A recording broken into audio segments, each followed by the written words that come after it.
요즘 방송에서 제공하는 투자 정보는 투자 판단에 대한 조언입니다. 방송에서 제공하는 주식의 가치, 가격 상승 및 가격 하락에 대해서는 방송사에서 보장하지 않습니다.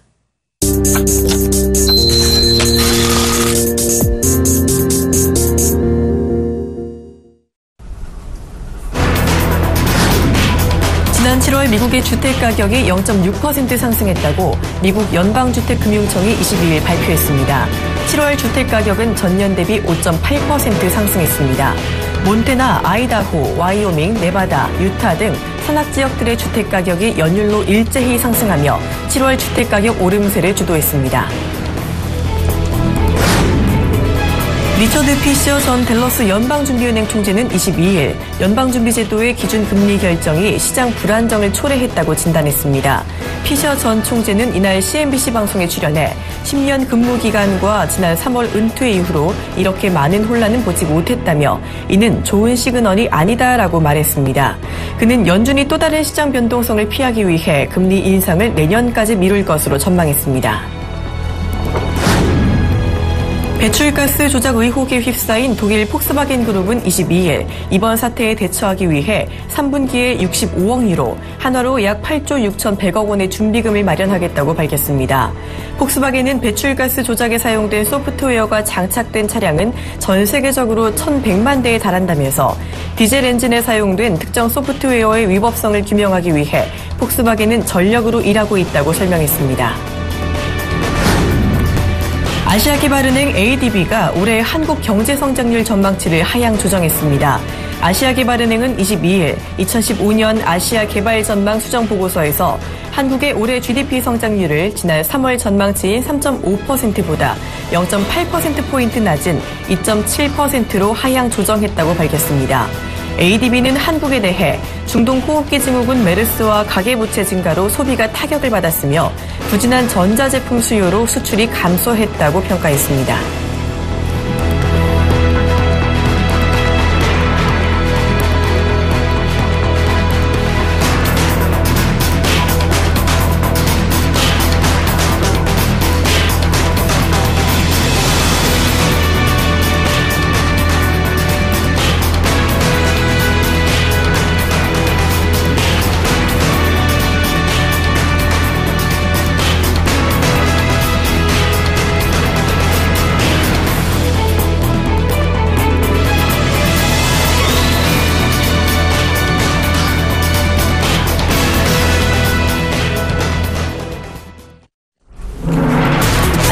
출발 증시와이드 박진영입니다. 시장이 하루가 멀다 하고 출렁이고 있는 모습입니다. 세계 시장 하루 오르고 하루 내리고 등락을 거듭하고 있는 모습 보여주고 있는데요.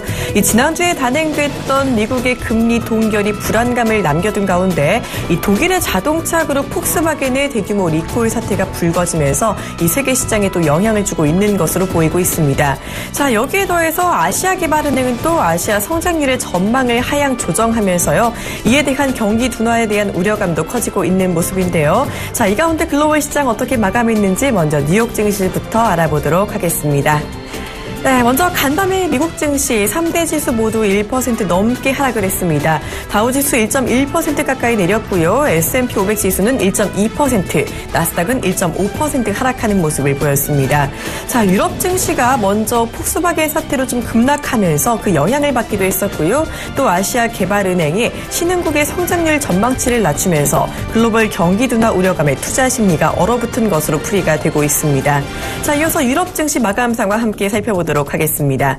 유럽 증시는 어제 상당히 더 많이 하락하는 모습을 보였습니다. 영국은 2.8%, 프랑스는 3.4% 하락했고요. 독일은 3.8%나 하락하는 모습을 보였습니다. 자, 유럽 증시에서는 전체적으로 독일의 폭스바겐 리콜 사태가 이 지수의 발목을 잡은 것으로 보이고 있는데요. 폭스바겐이 앞서 배기가스량을 조작했다라는 소식이 들리면서 48만 대가량 리콜을 해야 했고 이에 폭스바겐에서 우리 돈으로 약 8조 6천억 원에 가까운 놀라운 비용이 들어가게 되면서 자동차주에 대해 부품주까지 일제히 하락한 것입니다. 자, 이어서 유가 마감 상황 확인해 보도록 하겠습니다. 어제 유가도 급락하는 모습을 보였습니다. 유가 변동성도 요즘 상당한 모습인데요. 전일 WTI 같은 경우는 배럴당 1.8% 하락한 45.8달러를 기록을 했고요. 브렌트유 같은 경우는 소폭 올랐습니다. 0.3% 오르면서 49달러를 기록했습니다. 자, 전일 이 WTI 가격 급락 역시 아시아개발은행의 중국 성장률의 전망 하향으로 나타내고 있는데요. 중국은 세계 2위의 원유 소비국인 만큼 중국의 경기가 둔화된다면 원유의 수요 역시 좀 감소할 것이라는 우려감이 작용하고 있는 것으로 보이고 있습니다. 한편 이 최대 원유 생산국인 사우디아라비아는요, 시장 점유율 확대를 위해 생산량을 계속해서 늘리고 있다라는 소식도 들려오고 있습니다. 자, 이어서 아시아 증시 마감 상황 살펴보도록 하겠습니다. 일본 증시는 어제도 휴장이었고 오늘까지 쉬죠. 그리고 미국 증시가 유럽 증시 그리고 하락한 반면에 중국 증시는 3일 연속 상승세로 마감하는 모습을 보였습니다. 자, 어제 상해종합지수 0.9% 오르면서 3,185포인트를 기록하는 모습 보였습니다. 이는 시진핑 중국의 국가 주석의 방미 일정에 대한 기대감에 매수세가 조금 이어진 것으로 나타나고 있습니다. 런던과 상하이 증시의 연계 가능성 소식도 이 중국 증시의 호재로 작용을 한 것 같은데요. 중국을 방문한 영국의 재무장관은요, 내년에 열릴 회담에서 런던과 중국 증시를 연계하는 방안을 논의할 것이라고 말한 바가 있습니다.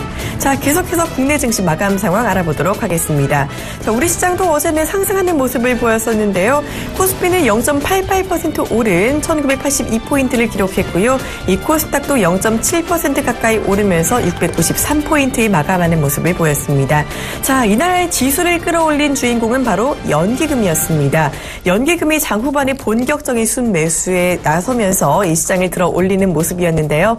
그간 미국과 중국의 대외 불확실성으로 기관의 매수가 조금 주춤했지만 대외 리스크가 일단은 일정 부분 많이 해소가 된 데다가 시장이 많이 싸진 탓에 이 기관의 투자가 좀 늘어난 것이다라는 분석이 나오고 있는 모습입니다. 자, 반면에 외국인은요, 어제 거래소에서는 매도세를 보였는데요. 코스닥에서는 물량 사들이는 모습을 보였습니다. 시장이 하루가 멀다 하고 변동성을 보이고 있습니다. 이 중심을 잡아줄 모멘텀이 없이 대외적인 이슈에 많이 흔들리고 있는 시장 상황이네요. 출발 증시 와이드 지금 시작합니다.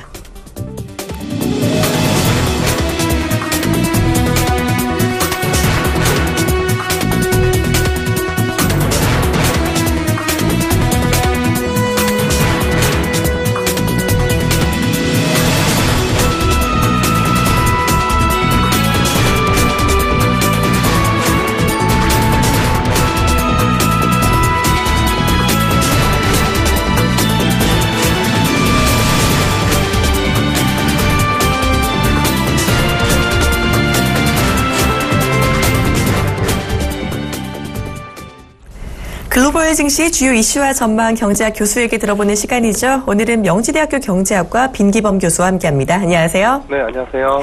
네, 플라자 합의라고요. 미국과 일본, 영국과 프랑스, 독일까지 이렇게 선진 5개국의 재무장관들이 1985년 9월 22일에 미국의 뉴욕 플라자 호텔에서 같이 만들어가는 합의인데요. 자, 시장에 개입해서 달러 가치를 임의적으로 떨어뜨리고 반대로 일본 엔화와 독일 마르크화의 가치는 높이기로 한 내용이었습니다. 자, 이 이후에 극심한 엔고 현상이 나타나면서 일본 장기 불황의 단초가 되기도 했는데요. 자, 어제가 바로 그 플라자 합의가 이어진 지가 30주년이 되는 날이었다고 합니다. 플라자 합의 30주년을 맞은 현재 이 글로벌 경제 상황이 플라자 합의 이전과 비슷하다라는 분석이 나오고 있다고 하는데요. 엔전은 계속해서 이어지고 있고요. 위안화 같은 경우는 지난 8월 세 차례에 걸쳐서 평가 절하를 하기도 했습니다. 위안화는 또 연내 추가 절하 가능성도 나타나고 있는데요. 이 미국의 금리 인상을 조금 앞두고 글로벌 환율 전쟁의 조짐이 보이고 있다는 분석 어떻게 보시는지 말씀 부탁드립니다. 네, 사실 작년까지만 해도 그런 환율 전쟁이라고 하는 용어를 사용한다는 거가 상당히 좀 조심스러운 측면이 있었었는데요.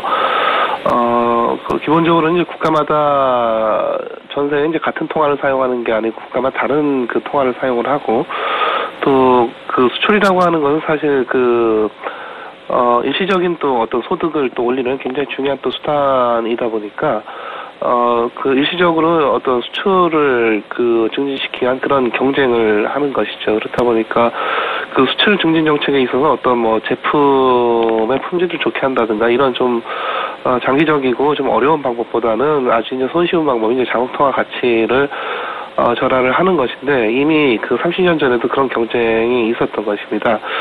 지금은 또 마찬가지로 앞서 말씀하셨듯이 유럽의 양적완화, 또 일본의 또 아주 적극적인 그런 엔화 팽창, 또 지금 중국의 위안화 절하가 있었고 또 앞으로도 또 예상이 되는 등 또 이 모두 다 자국 통화를 가치를 절하하고자 하는 그런 일종의 전쟁으로 봐도 무리가 없는 상황인 것 같습니다.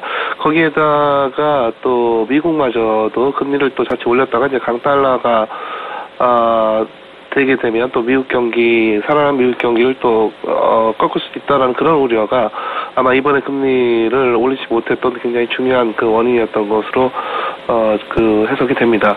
그래서 30년 전에는 사실 이른바 미국이 쌍둥이 적자를 겪던 그런 시절이었었고 또 일본과 독일은 수출을 통해서 엄청나게 잘 나가던 그런 시기였습니다. 결국은 플라자 합의에서 서로 간의 어떤 이 통화 가치 절하를 통한 이런 경쟁들을 하지 말자는 이런 합의를 하게 된 것이고, 그렇다 보니까 결국은 이제 시장에서 이 2년 향후 플라자 합의 2년간 엔화 같은 경우에는 50%나 가치가 상승하고 또 독일 당시 마르카 같은 경우 40%가 가치가 상승했습니다. 그래서 일본의 지금까지 장기 불황이 얼마 전까지 장기 불황이 그 당시에 아주 급격한 그런 엔고에서 촉발된 것이 아닌가 그렇게 또 평가가 되기도 하고요. 하여튼 당시에는 30년 전만 해도 미국이 아주 강력한 그런 리더십이 있었고 또 세계 최강국이었었기 때문에 이런 어떤 플라자 합의가 가능한 일이었지만 지금은 그때만큼 미국이 전 세계 국가들에서 영향력을 미칠 수 있는 그런 상황도 아니고 또 이른바 지금은 G2라고 해서 미국과 중국이죠. 그래서 미국이 금리 결정하는 데 있어서도 중국 경기 문제를 신경 쓰지 않을 수 없을 정도가 됐기 때문에 지금 이러한 일종의 어떤 통화 정책을 미국 주도로 해결하거나 종결할 수 있는 그런 어떤 전 세계적인 그런 파워는 없을 것 같습니다. 네, 일단 이 통화 상황이 30년 전 플라자 합의와 비슷하다라는 말씀 주시면서 30년 전과 다른 점은 일단 당시에는 세계 경제를 위한 합의라고 볼 수가 있다고 하셨지만은 이 현재는 자국 경제를 위해 잇따라 통화 정책을 내세우는 게 아쉬운 상황이 아닐까 하고 생각을 해볼 수가 있을 것 같은데요. 미국만큼 또 중국의 힘이 커진 것도 그때와 다른 상황이라는 점 말씀까지 해주셨습니다. 자, 이번에는 우리 경제 이야기를 좀 해볼까 합니다. 우리나라 경기 전망이요 계속해서 좋지 않게 나타나고 있는 것 같습니다. 어제 아시아개발은행은 한국의 성장률을 기존 3.5% 전망에서 2.7%로 하향 조정하기도 했는데요. 올해에는 또 한국 수출이 3년 만에 역성장을 하면서 5% 안팎으로 감소할 거다라는 전망도 나오고 있는 것 같습니다. 자, 이처럼 한국의 수출액이 크게 줄어든다면 우리 한국 경제에 좀 적지 않은 타격이 있을 것 같은데요. 예, 사실 지금 우리나라 성장률이 계속 이제 하향 조정이 되고 있는데, 지금 9월이고 이제 앞으로 이제 12월까지 거의 3분의 2가 지나가게 되는 그런 시기를 지나고 있습니다. 이 수출 문제는 사실, 지난 5월부터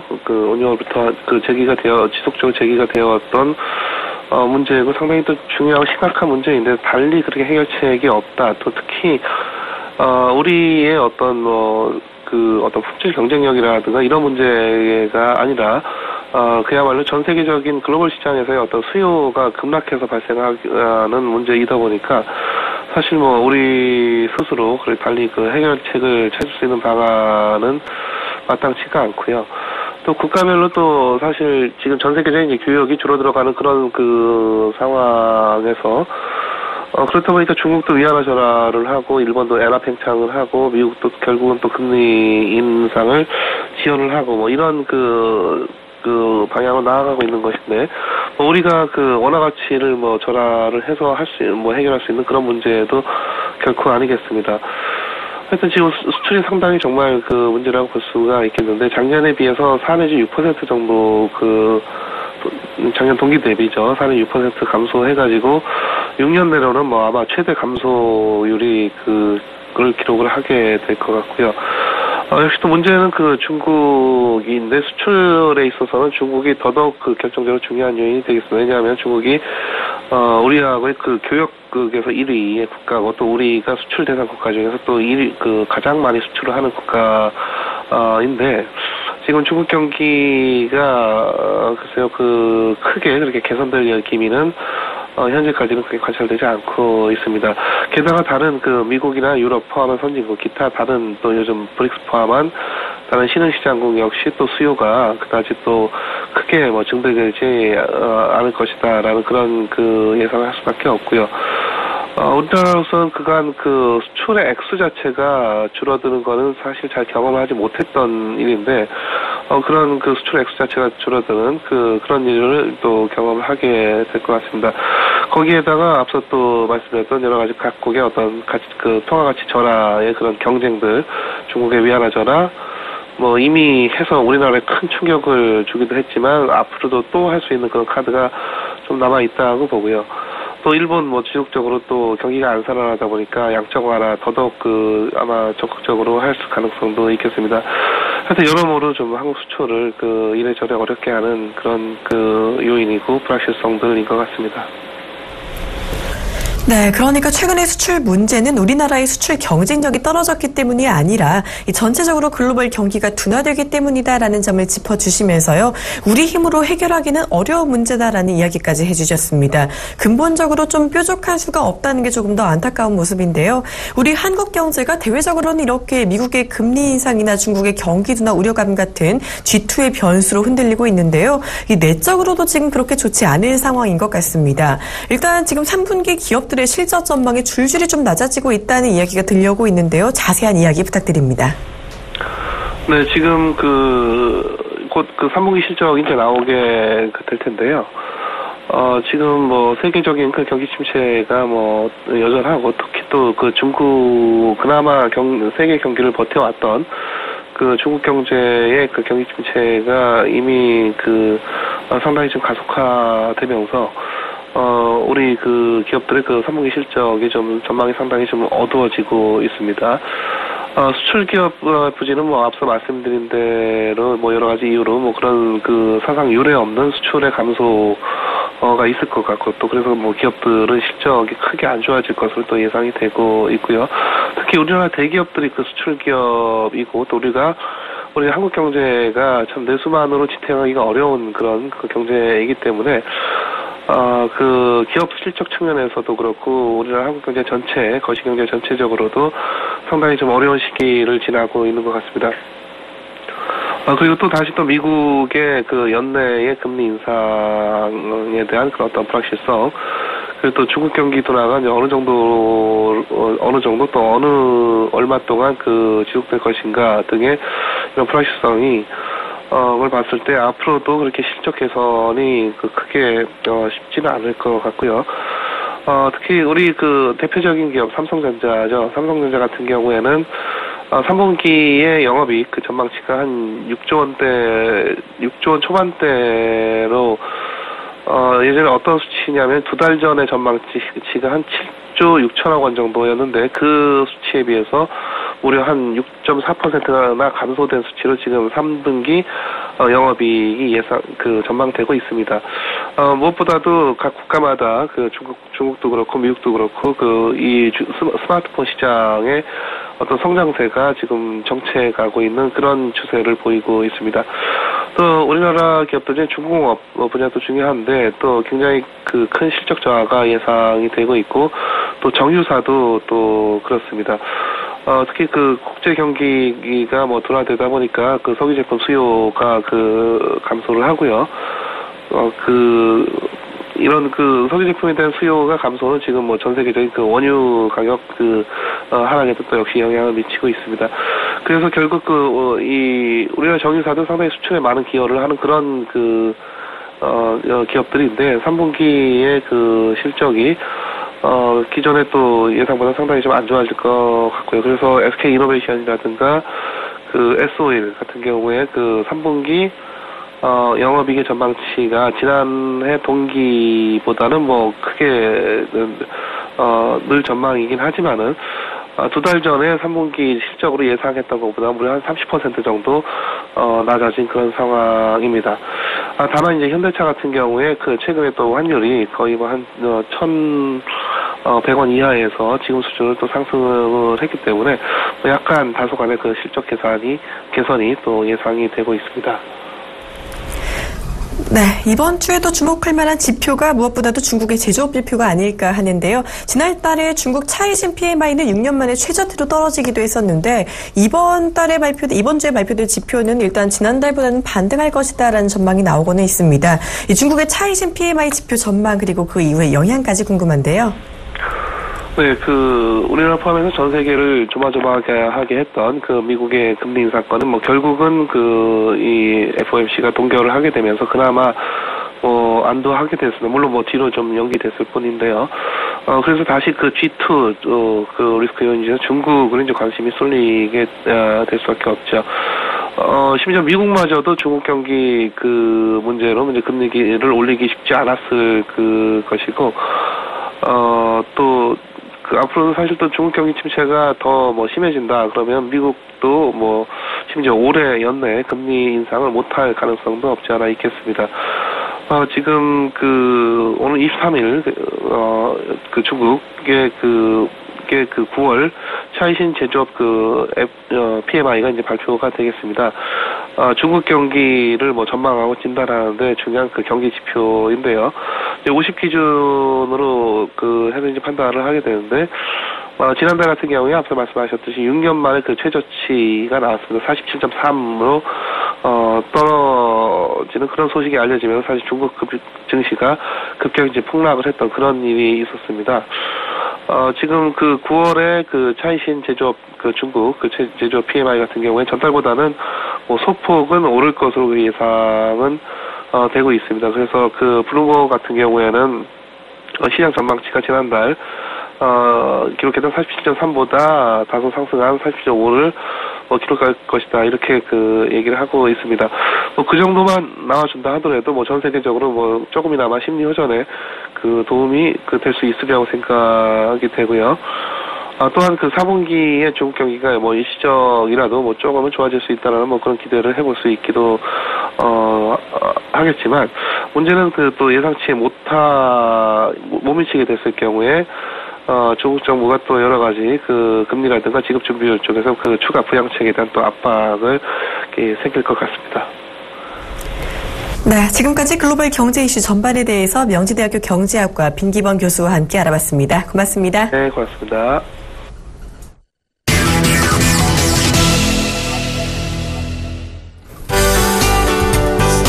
시청자 여러분 안녕하십니까. 신문 읽어준 남자 예병군 멘토입니다. 자, 여러분 기준이 되는 방송, 여러분들의 투자의 기준을 만들어가는 방송 서울경제TV입니다. 자, 시장이요 변동성이 되게 심합니다. 왔다 갔다 온탕 냉탕 온탕 냉탕 이걸 반복을 하고 있는데요. 오늘도 또 걱정이 심하실 거예요. 어제 또 조금 안도했다가 오늘 또 걱정했다가 진짜 하루 울고 하루 웃고 일희일비하라고 계속 시장을 흔들어 제낍니다.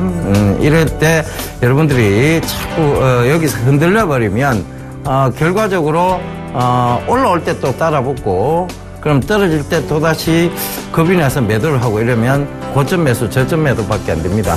이런 부분들 참고하실 필요 없고요. 명확한 기준점만 확고부동하게 하고 가시면 되겠습니다. 그게 바로 글로벌 초저금리 상태 유지라는 것이죠.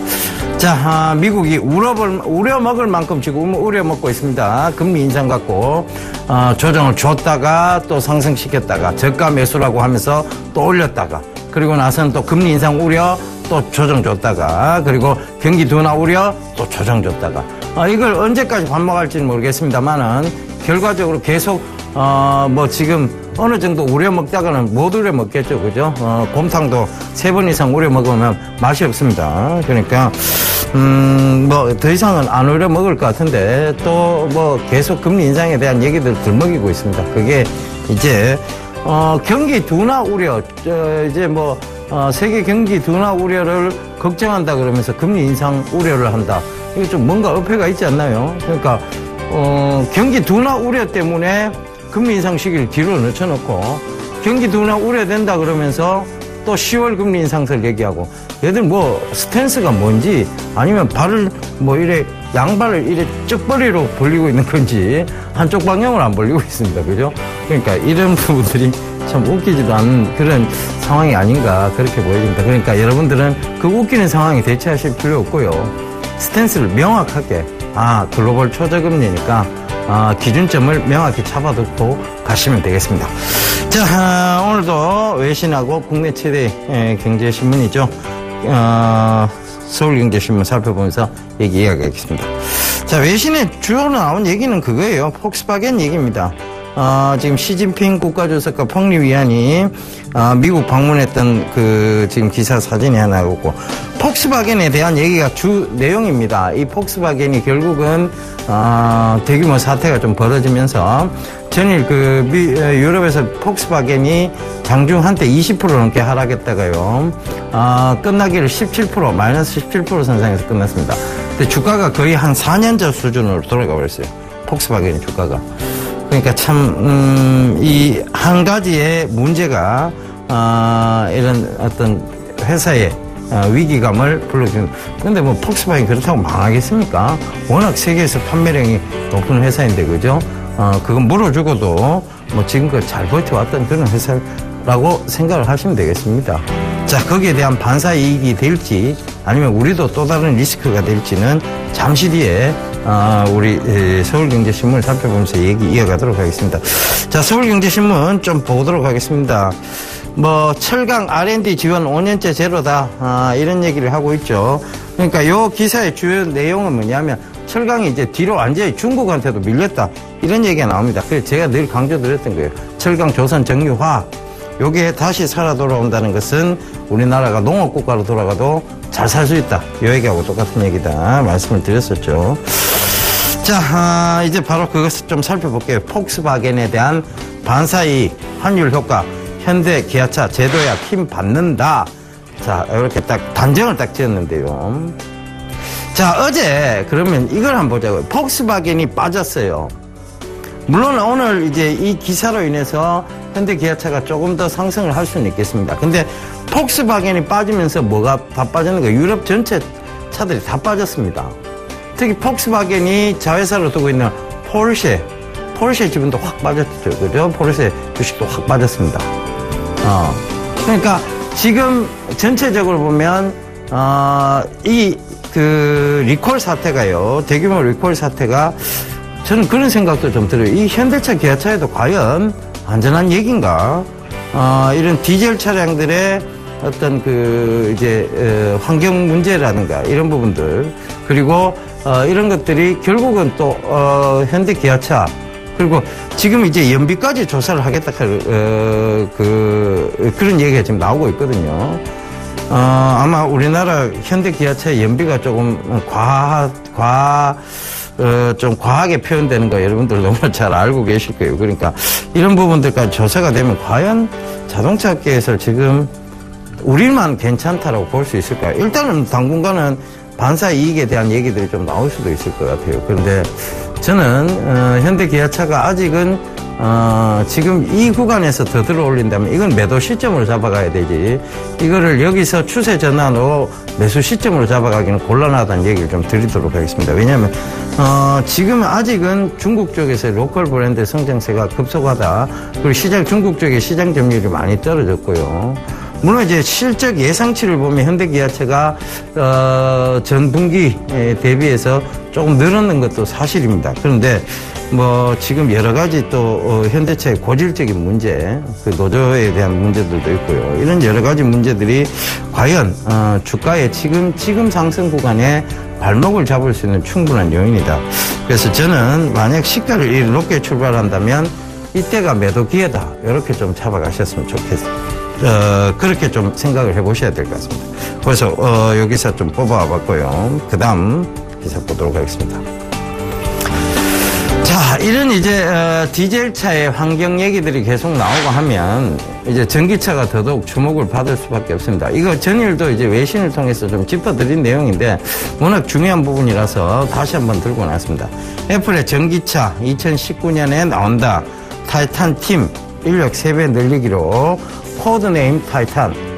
그죠? 어제 말씀드렸던 그 얘기예요. 완전한 무인차는 아닌데 여기에 핵심 포인트는 스마트카, 그 다음에 무인차, 그 다음에 바로 전기차라는 3가지 핵심 키워드가 있다고 분명히 말씀드렸습니다. 그러니까 그 부분 참고해 보시고요. 저는 이제 전기차 관련주로 분류되는 종목들이 좀 많이 올라왔습니다. 전체적으로 보면 시장이 좀 올랐기 때문에 올라온 거 아니냐 이렇게 생각하실 수도 있는데요.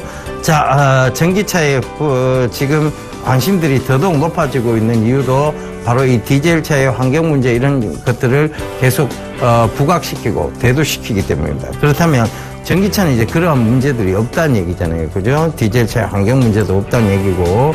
그래서 이런 지금 애플의 어떤 이런 지금 발빠른 행보 이런 것들은 전기차 활성화에 대한 부분들이 분명히 될 수 있다. 이렇게 좀 받아들여요. 그 2차 전지 지금 분리막 사업 쪽하고요. 그 다음에 2차 전지 이 사업 쪽도 지금 굉장히 외국으로부터 관심이 높은 그런 쪽입니다. 그래서 이런 부분들도 꼭 좀 생각을 해보셔야 되겠습니다. 근데 2차 전지 완제품 쪽보다는요, 2차 전지 분리막이라든가 지금 2차 전지에 관련돼서 부품을 또 공급하는 회사들, 이런 회사들이 오히려 더 좀 주목을 받을 수 있다. 그리고 이런 전기차의 호재는 결국은 충전 인프라에 대한 부분들, 그 충전소 건립에 대한 부분들을 더 호재로 받을 수 있다. 이런 얘기 드릴게요. 그러니까 제가 늘 강조드렸던 게 코디에스, 그 다음에 이제 또 여러분들 톱텍이라는 종목이 있어요. 톱텍 이런 회사들 보면 이제 전기차 분리막 사업이라든가 이런 걸 하는 회사들입니다. 그러니까 이런 회사들 앞으로 조금 더 주목해 보시면 좋을 것 같아요. 자, 다음 기사 보도록 하겠습니다. 자, 우리나라가 삼성이요, 중국의 TCL에 독자 개발 모바일 엑시노스 칩을 공급을 한다고 합니다. 글로벌 톱10의 휴대폰 업체의 첫 납품 비메모리 사업 본격화. 자, 5초 부팅 용량 6.4TB SSD 공개. 6.4TB SSD요. 우리가 1TB SSD도 이 가격대가 어마어마할 것이라고 얘기를 하는데 6.4TB SSD라면 이거 엄청납니다. 그죠? 자, 어찌됐든 이런 이제 기술력들, 그러니까 제가 늘 말씀드린 반도체는 아직 괜찮다라고 말씀드렸던 이유가 뭐냐면 중국으로부터 침해를 덜 받고 있는 산업이에요. 그 중국으로부터 덜 따라잡힌 산업. 우리나라가 지금 다 따라잡혔거든요. 뭐 철강, 조선, 정유화, 이젠 심지어 자동차, 휴대폰 다 따라잡혔는데 딱 하나 진입장벽이 높고 기술력을 요하는 분야죠. 이 반도체 쪽 분야는 아직 중국으로부터 침해를 당하지 않았다. 이런 얘기를 들었습니다. 그러니까 이거 역시 마찬가지예요. 그 맥락에서 보셔야 됩니다. 그래서 지금 이런 메모리 반도체, 그 다음에 비메모리 반도체 분야에서 삼성이나 SK하이닉스는 분명하게 그들의 실적 성장세를 이어갈 것이라는 것입니다. 쉽게 기술력을 뺏길 수 있는 데도 아니고 이것은 진입장벽도 높은 데다 그들이 쉽게 또 하루아침에 성과를 만들어낼 수 없는 영역이죠. 그래서 오히려 삼성이나 SK하이닉스를 부품사로 두고 있는 것이 그들로부터 부품을 갖다 쓰는 것이 오히려 그들에게는 지금 개발비라든가 이런 게 덜 들어가는 입장입니다. 그래서 그들도 아마 지금 뭔가를 새로 시작해서 개발을 해서 이걸 진입하기까지 너무나 긴 시간이 걸린다는 것을 깨달았을 겁니다. 그래서 그들이 오히려 이제 부품사로 전향, 즉 부품을 갖다 쓰는 쪽으로 전향을 다 스탠스를 바꾼 것 같아요. 그래서 이런 부분들 참고해 보신다면 결국 우리나라가 살아 돌아올 곳, 그러니까 우리나라가 이제 극복해야 될 부분은 우리가 어떤 민족입니까? 이런 얘기 드리면서 얘기 드렸었죠. 기술력, 그 기술력으로 극복해야 되는 나라, 특유의 성실함과 기술력으로 극복해야 되는 대한민국, 그 부분이 지금도 유효한 얘기라는 거 참고해 보셨으면 좋겠습니다. 제가 수익을 말하던 second 이걸 강조드리면서 전기전자가 살아야 결국은 우리나라의 모든 종목군들이 살 수 있다. 이런 얘기를 드렸습니다. 꼭 좀 참고를 해보셨으면 좋겠습니다. 자, 다음 기사 볼게요. 자, K뷰티의 후발주자 토니모리 무서운 뒷심 이런 얘기 나옵니다. 중국 왓슨스 매장에 2,000곳에 입점을 했다. 독특한 디자인으로 인기몰이를 하고 있다. 자, 디자인 모양이요. 이렇게 보여요. 그러니까 요 노란 색깔이 보이는데, 디자인 모양이 이 바나나 모양의 핸드크림, 뭐 이런 것들, 독특한 디자인과 가성비라고 해야 돼. 가격 대비 우수한 제품 만족도로 현지인들에게 인기를 얻고 있다. 자, 여기서. 자, 토니모리가 참, 상장하고 난 다음에 많이 주가가 빠졌어요. 그죠? 어떤 화장품주의 급락과 동시에 빠졌는데, 자, 이제, 토니모리가 조금 오늘이라도 급반등이 좀 나올 수 있는 기사입니다. 그래서 이제 관심이 조금 불러일으켜질 수 있다. 그래서, 이런 부분들 꼭 좀 참고를 해보셨으면 좋겠습니다. 자, 2,000곳에 입점을 했다. 그들이 인프라를 구축해 들어가는 것이 아니라 이미 인프라가 구축되어 있는 중국 왓슨스 매장에 그냥 입점을 하는 식이에요. 그러니까 인프라 구축이 따로 필요 없는 시장에 들어가 있다. 그렇다면 여기서 제품만 제대로 판매된다면 토니모리의 실적 성장세는 굉장히 급격하게 나올 수 있다는 얘기죠. 중국은 우리하고 인구 숫자가 다릅니다. 그 점도 참고를 해보십시오. 우리가 지금 1억 인구도 안 되는 인구고 그들은 13억 정확하게 집계는 안 됩니다. 14억까지도 보고 있다고 하는 인구예요. 그러니까 우리하고는 비교가 안 될 정도의 인구에서 그 2,000곳의 입점을 빠르게 인프라를 구축해 있다. 구축되어 있는 곳에 들어가 있다. 그것은 이 기업의 반드시 호재라고 보시면 되겠습니다. 자, 오늘도 기사는 다 살펴봤습니다. 그래서 오늘 투자 제안을 좀 드리고 갈게요. 시장 변동성이 계속 심리적 불안감을 조성하고 있습니다. 지금 막 여러분들 막 괴롭히고 있습니다. 팔아래, 사라, 팔아라, 계속 괴롭히고 있습니다. 시장은 더 꺼질지도 모르는데 시장은 또 다시 거기 꺼졌다 올라오는데 이게 뭐 필요하냐고요. 필요 없습니다. 여러분. 이런 관점으로 투자를 하면요. 헷갈려서 주식 투자 안 하는 게 낫습니다. 자, 명확한 관점, 명확한 기준점, 글로벌 초저금리 상태입니다. 저가를 주면요, 매수를 하십시오. 그것은 오히려 공포에 매수를 하시는 게 맞는 자리 됩니다. 기준점이 명확한 시점, 초저금리가 유지되고 있는 시점, 그들도 함부로 금리 인상을 할 수 없는 시점, 그것이 바로 지금 9월장이고 10월장이 될 것입니다. 자, 그래서 기준 명확히 하시라.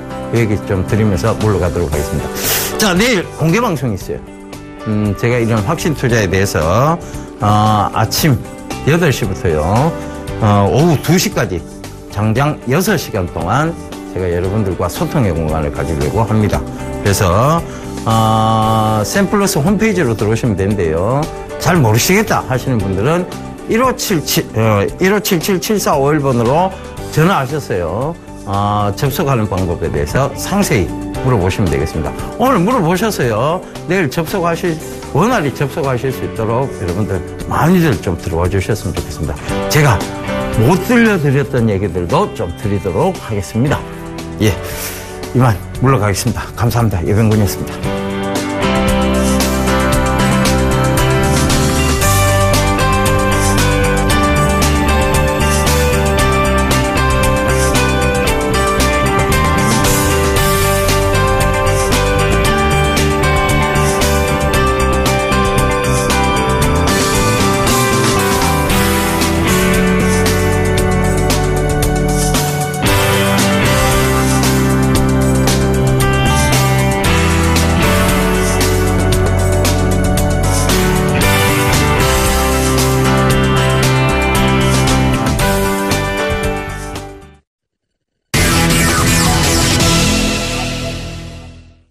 본 방송에서 제공하는 투자 정보는 투자 판단에 대한 조언입니다. 해당 주식의 가치나 수익률에 대해서는 보장하지 않습니다.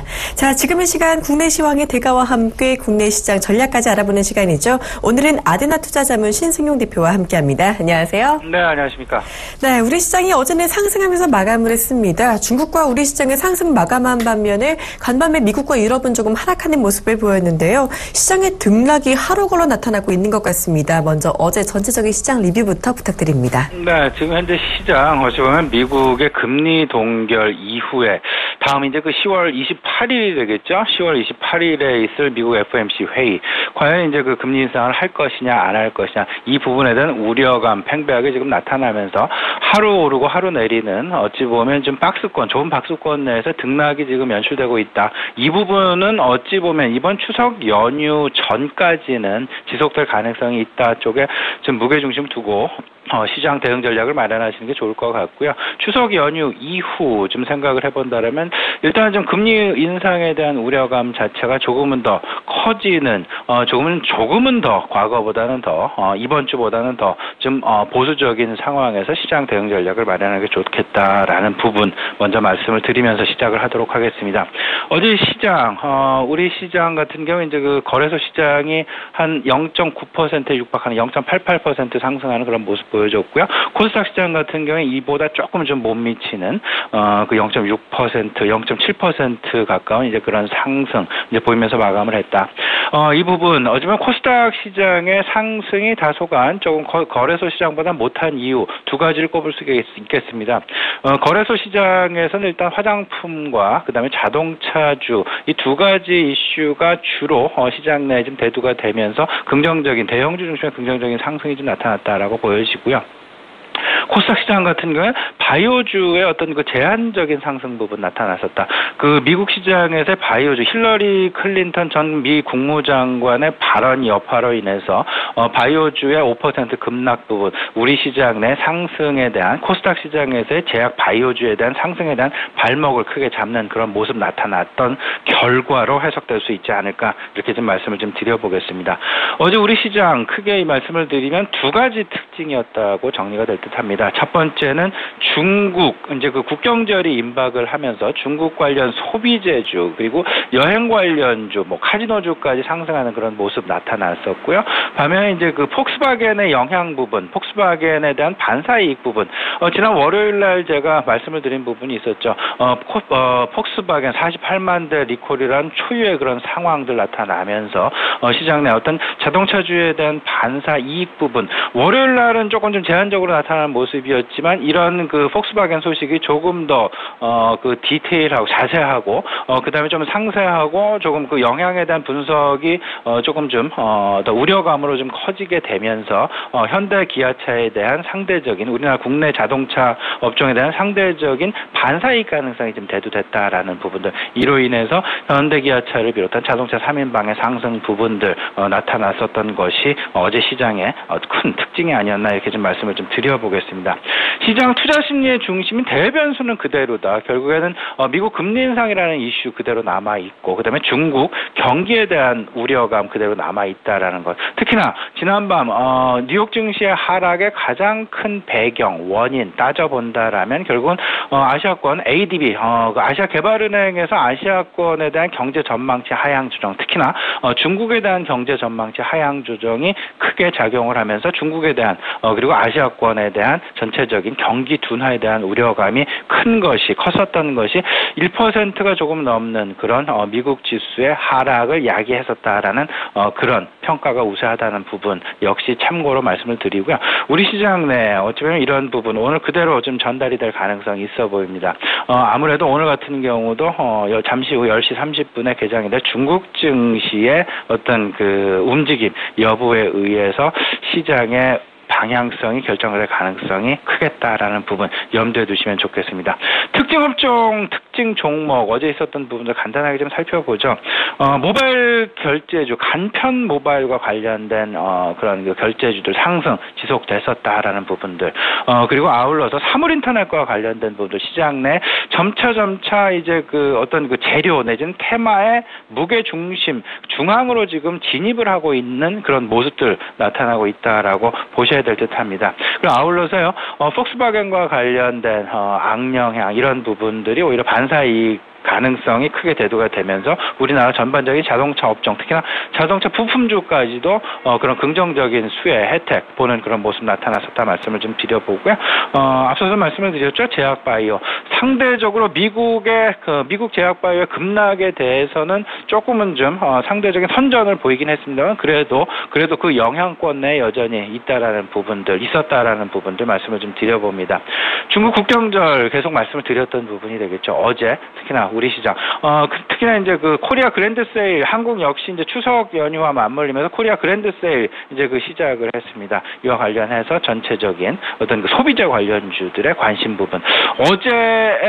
어제로 끝나는 것이냐 이 부분은 이번 주 내내 시장의 어떤 그 재료로서 충분히 진행될 가능성이 있다라는 부분도 염두에 두시면 좋겠네요. 네, 일단 연휴 전까지 등락을 거듭하는 박스권 장세가 이어질 거다라는 예측을 해주셨습니다. 지난번에 말씀하신 대로 또 폭스바겐 반사 이익으로 자동차 업종이 좋겠다라는 말씀까지 해주셨는데요. 어제 일단 눈에 띄는 모습을 보였던 업종은 앞서 말씀하신 중국 관련 소비 관련주였습니다. 자, 국경절을 앞두고 이어지는 화장품과 육아용품 같은 이런 중국 소비 관련주의 오름세가 계속해서 오늘도 이어질지가 궁금한데요. 네, 이번 주 지금 뭐 추석 그 연휴까지 오늘 포함해서 이제 그 3거래일 지금 남겨놓고 있습니다. 수요일, 목요일, 금요일이요. 아무래도 지금 현재 시장 내 가장 큰 어떤 그 큰 재료가 없다 보니까 결국 큰 재료라는 거는 중국 경기 둔화 그리고 미국의 금리 인상이 두 가지 이슈가 될 것이고요. 이 부분은 지금 현재 큰 변화 없이 지금 그대로 진행형이다라고 보셔야 될 듯합니다. 그렇다면 시장 속에서 조그마한 재료라도 지금 찾으려는 그런 움직임, 모습들 지금 나타나고 있고 그리고 이 부분은 어찌 보면 당분간 지속될 수밖에 없다라고 보셔야 될 듯한데요. 일단 가장 눈에 띄는 그리고 가장 지금 임박한 부분 뭐니 해도 그 추석 지금 연휴 그리고 중국에서의 중추절 그리고 이제 국경절까지 이어지는 긴 연휴 부분 그 사이에 중국과 관련된 소비재 부분들 관심권 영역에 들어올 수밖에 없다라는 것. 어제 우리 시장의 움직임 오늘 우리 시장에 그대로 어제 상승 부분 그대로 이어질 가능성이 있다라고 생각이 됩니다.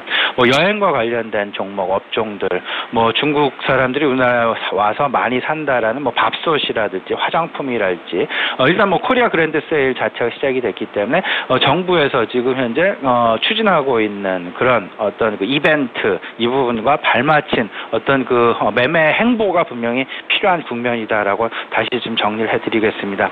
시장의 관심은 일단 중국 경기 그리고 계절적인 이슈 그리고 나머지 세 번째가 이제 그 정책적인 수혜 부분 정책 수혜주가 무엇일까라는 부분이 되겠는데 중국 국경절 분명한 재료임에는 틀림없습니다. 그리고 매년 일어나는 일이지만 역시 올해도 변함없이 우리 시장 내에 작용을 할 것이다라는 부분들 꼭 생각을 해 두셔야 되겠습니다. 지금 중국 경기 부양에 대한 기대감 역시 지금 팽배하게 좀 커지고 있는 그런 상황이죠. 시진핑 중국의 국가주석이 지금 현재 미국을 방문하고 있는 그런 중이고, 이런 부분들로 인해서 경제와 관련된 어떤 그 부양책 그리고 미국과 중국 간의 긴밀한 공조 관계들 분명히 나올 가능성이 있다라는 부분들 여전히 기억을 좀 해두셔야 될 것 같고요. 아울러서 이제 그 계절적인 이슈 제가 말씀을 좀 계속 드리고 있는데 중국 국경절 소비와 관련된 부분 더 나아가서는 이제 그 연말 배당주에 대한 관심도 여전히 이제 가져야 되겠다. 특히나 이제 그 추석 연휴가 지나게 되면 10월 8일이 그리고 미국 FOMC 9월달 FOMC 회의록 발표일이 되겠습니다. 그때 과연 어떻게 발표를 하느냐에 따라서 시장에 이제 그 일시적인 그 방향성 좀 생길 가능성도 있겠지만 그와 맞물리면서 그때 막상 이제 그 시장이 보수적인 상황으로 들어간다 하면 할수록 오히려 연말 배당주에 대한 관심이 커질 수밖에 없다라는 부분들 오히려 이런 부분도 좀 염두에 두실 필요가 있지 않나 이렇게 좀 말씀드려보겠습니다. 네, 추석을 앞두고 이런저런 업종들 움직이고 있고 자동차주들도 많이 움직이고 있는 가운데 오늘 그렇다면 우리 투자자분들 어떤 투자 전략 세우면 좋을지 말씀 부탁드립니다. 예, 일단 이렇게 좀 보셔야 되겠죠. 폭스바겐의 영향 부분 지난 월요일도 말씀을 좀 드렸습니다. 그 부분 화요일 날 어제 그대로 지금 진행이 되고 그리고 더 나아가서는 글로벌 시장 내에서의 움직임 매우 지금 급박하게 돌아가고 있습니다. 대표적으로 폭스바겐 그 중앙점에 서 있는 폭스바겐의 주가 이틀 동안에 34% 급락하는 그런 모습을 보여줬었죠. 이에 대한 반사 이익 부분, 현대기아차 지금 현재 신차 개발, 신차 지금 발표 지속적으로 지금 대기하고 있는 그런 상황이고요. 아울러서 디젤과 관련된 어떤 그 자동차의 그 판매량 그리고 변화 부분들, 이런 부분들 중국에서의 어떤 그 반사 이익 가능성도 분명히 우리가 기대해볼 만하다라는 부분들 아울러서 말씀을 좀 드려보겠습니다. 지금 현재 시장 오늘 같은 경우는 세 가지 정도 관심을 가질 필요가 있어 보입니다. 첫째는 중국 추석 연휴 그리고 추석과 관련된 소비재주에 대한 관심이 여전히 유효하다라는 부분 말씀드리고요. 아울러서 이제 그 폭스바겐의 영향 부분 오늘까지도 이어지겠다. 당분간은 좀 지속될 가능성이 있겠다라는 그런 부분들 염두에 두시고요. 아울러서 지난 밤 그 ADB 아시아개발은행에서 아시아권 그리고 이제 그 중국에 특히 이제 그 중국에 대한 경제 전망치 하향 조정을 하면서 국제 상품 가격에 이제 그 급락 부분이 좀 나타났었습니다. 특히나 구리 가격의 하락 부분이 좀 크게 나타났었는데 오늘 같은 경우 조금은 좀 구리와 관련된 그리고 비철금속과 관련된 업종의 움직임을 자세히 좀 살펴보실 필요가 있겠다. 오늘 같은 경우는 조금 좀 개파락될 가능성 분명히 있어 보이는데요. 하지만 저는 이렇게 생각을 합니다. 전체적인 큰 그림에서는 경기 민감주에 대한 관심은 계속 갖고 가야 되겠다. 무슨 말씀이냐면요. 중국 경기의 뭐 전망치나 중국 경기의 상황에 따라서 지금 현재 상품 가격의 움직임이 가장 먼저 지금 나타나고 있고요. 그 뒤따르는 것이 결국 주식시장의 움직임이 될 텐데 결국에는 중국 경기 이대로 바로 급락하는 것이 아니라 연착륙을 유도가 되면서 그에 뒤따르는 어떤 그 경기 부양책이 분명히 나올 가능성이 있다라는 부분. 이거에 따라서 어떤 그 국제 상품 가격의 움직임 부분은 그리고 경기 민감주들의 움직임 부분은 상승 방향을 갈 수밖에 없는 그런 어떤 그 경기 상황에서 본다면 그 경기 사이클상에서 본다면 그럴 수밖에 없지 않겠느냐라는 그런 큰 그림 속에서 그리고 중장기적인 관점에서의 관심이다라고 다시 한번 강조를 해드리겠습니다. 지금 이렇게 좀 오늘 같은 경우 정리를 좀 해보죠. 일단 그 추석 연휴 남겨놓고 지금 3거래일 남아 있습니다. 추석 연휴 지난 이후에 시장의 이제 그 움직임 자체는 10월 8일 날 있을 미국 FOMC 9월달 회의록 발표에 집중이 될 수밖에 없다라는 과연 그때 매파와 비둘기파 간에 어떤 의견이 오갔는지 그에 따라서 이제 그 10월 28일 날 열릴 미국 FOMC 회의에 대한 어떤 그 전망이 가능할 것 같은데 이와 맞물린 상대적으로 다음 주 이제 그 추석 연휴가 끝나게 되면 시장 어찌 보면 상당히 보수적인 방향으로 흘러갈 가능성을 분명히 염두에 두셔야 되겠다라는 것. 그렇기 때문에 지금 현재 시장 내에서 나타나고 있는 어떤 그 정부 정책과 관련된 수혜주의 움직임, 간편 모바일 그리고 인터넷 뱅크 그리고 이제 그 사물 인터넷 부분 간헐적으로 이런 부분들 생각을 좀 해두시고요. 아울러서 이제 저런 그 전체적인 어떤 그 경기 민감주에 대한 경기의 흐름에 대한 그런 관심들 필요해 보인다. 이렇게 좀 말씀을 좀 드려보겠습니다. 네, 이렇게 오늘 시장 투자 전략까지 아데나 투자자문 신승용 대표와 함께 알아봤습니다. 고맙습니다. 네, 감사합니다.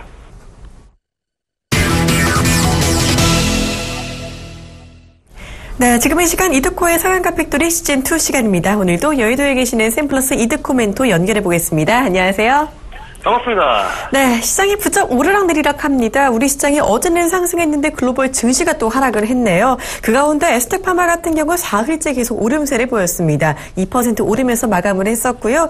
또 상승 시 매도 관점 가져가라고 하신 NH엔터도 일단 어제까지는 또 장중 3%까지 오른 것 같은데요.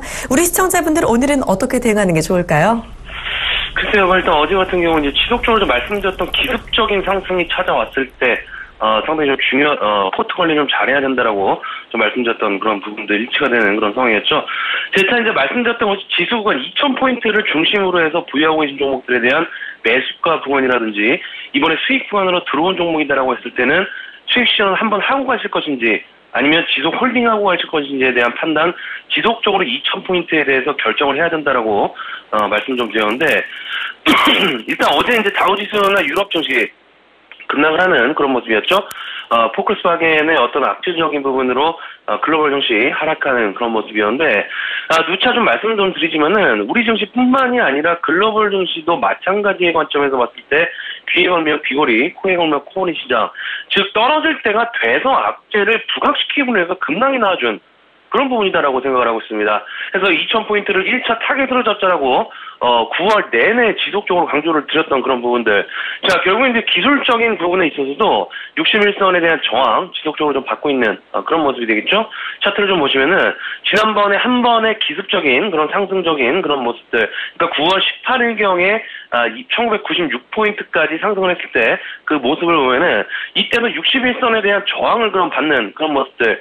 자, 어제 같은 경우에도 상승이 좀 나아졌지만은 61선에 대한 돌파를 하지 못한 상황에서 희한하게 글로벌 증시 하락하는 그런 모습들이 좀 나아졌기 때문에 이 61선에 대한 하방 압력은 지속적으로 받을 확률이 상당히 높다. 자, 결국엔 이제 두 가지의 경우가 되겠죠. 61선을 강하게 재료를 동반해서 돌파가 나와주던가 아니면 기간 조정을 통해서 지속적으로 말씀드렸던 것이 박스권을 그리면서 상승과 하락 지속적으로 나와주는 그런 과정이다라고 봐야 현명한 상황이기 때문에 결국 이제 현재 구간 박스권의 모습 전형적인 모습에서 나와주는 패턴이다라고 좀 생각을 하시고 61선 우하향될 때까지는 상승과 하락이 나와준다라고 좀 생각을 하자 말씀을 드리도록 하겠습니다. 자, 그러다 보니까 이제 단기성으로 매수하시는 분들은 또다시 어려워진 구간이에요. 누차 좀 말씀드렸지만은 재료를 가지고 상승하는 종목들과 어정쩡하게 어중이 떠있는 위치한 종목들하고는 상당히 다른 그런 모습으로 좀 나아질 수 있기 때문에 내 종목에 대한 재료 반드시 확인하시면서 실적도 재료가 되겠죠. 9월이 지나가고 10월 중순부터 재료가 있는 종목들 위주로 파동 또다시 올 것으로 좀 생각하고 있기 때문에 지수 조정시마다 매수할 종목들 상단 위치에 놓으시고 분할로 매집하는 그런 성향을 갖고 접근하셔야 된다라고 좀 말씀 좀 드리도록 하겠습니다. 자, 그런 의미에서 어제 이제 NH엔터를 매도 진행한 그런 상황이었죠. 자, 결국에는 이제 2,000포인트 부분에서 매도를 한 상황인데 어제 매도를 좀 잘한 것 같습니다. 길게 끌고 온 종목인 만큼 매도할 때는 미련 없이 매도를 해야 과거에 어떤 우리 선배들의 투자 실패에 대한 부분들 반복되지 않는 그런 부분이기 때문에 더 가겠지 이런 식의 투자 패턴 변화를 지속적으로 주셔갖고 반복된 훈련 학습을 계속적으로 하셔야 되는 저를 포함해서 다 하셔야 되는 그런 부분이지 않나 싶습니다. 자, 그래서 NH에서 지속적으로 상승시 매도 관점 일단은 말씀 좀 드리도록 하겠고요. 자, ST파마 역시나 앞에서 말씀드린 재료를 보유한 그런 종목이 되겠죠. 하반기에 임상적인 부분들. 자, 그리고 실질적인 부분들. 일단은 이 종목이 엔화에 상당히 민감한 그런 종목입니다. 주력으로 생산하고 이제 발생되는 매출의 60% 이상이 일본 쪽에 수출하고 있는 그런 상황이라 엔화가 하락하게 되면은 실적도 안 좋아지게 되는 그런 상황들. 자, 최근에 엔화의 모습이 어떻습니까? 엔화 강세적인 모습들이 지속적으로 나아지고 있는 그런 모습들. 자, 결국에는 이제 에스테파마의 수출 비중이 일본에 많다 보니까 엔화 강세가 나왔을 때 자동적으로 실질적인 부분들 좋아질 수밖에 없는 그런 구조로 흘러갈 수 있는 그런 부분이기 때문에 실적과 재료를 지속적으로 겸비한 종목으로 집중을 하는 그런 부분들이 좀 나와야 된다 하고 좀 보시는 게 좋을 것 같습니다. 자, 최근에 이제 기술적인 패턴, 상승의 연속성을 가지고 상승하는 그런 모습이었죠. 어제도 2% 정도 상승을 하는 그런 모습이었는데, 자, 일단 어제 같은 경우에도 외국인 기관 동시 순매수가 좀 들어오게 되면서 상당히 매력적인 그런 구간으로 좀 진입을 했다라고 좀 보셔야 될 것 같습니다. 일단은 61선에 대한 강력한 저항이 있긴 합니다만은 일단 외국인 기관들이 중심으로 해서 이 61선을 강하게 돌파가 좀 나아준다라고 했을 때 어느 정도 추가적인 상승세 나올 것으로 좀 예상이 되는 그런 상황이기 때문에 일단은 오늘부터 주 후반까지는 기습적인 상승이 좀 나올 수도 있다는 점 참고하시고 대응하시는 것이 현명한 그런 방법이지 않나 싶습니다. 자, 그래서 어제도 이제 말씀을 좀 드렸던 것이 이제는 순환매에 빠르게 적응을 하냐 못하냐가 상당히 좀 관건일 것 같습니다. 그에 대한 부분들 결국 이제 시장의 돈의 흐름을 빠르게 읽어내야 되는 어떤 그런 부분이기 때문에 기계적인 매도 지속 유지하시면서 상승하는 종목들보다는 바닥권에 있는 종목들 매수하셔갖고 꾸준히 끌고 가신 전략 보시면서 자, 오늘 지수 하락 출발할 것으로 좀 예상이 되지만은 일단은 1950포인트에서 60포인트까지는 하방으로 열려있는 그런 상황입니다. 자, 참고를 하시면서 자, 일단 오늘 하락폭적인 부분들 체크하시면서 관망하시는 전략 말씀 좀 드리면서 정리를 해드리도록 하겠습니다. 오늘 스타카 팩토리는 여기까지입니다. 고맙습니다. 네, 지금까지 샘플러스 이드코 멘토에게 성공적인 시장 대처법까지 알아봤습니다. 자, 출발 증시와이드 1부는 여기서 마무리하도록 하고요. 저희는 잠시 후 2부로 돌아오도록 하겠습니다. 고맙습니다.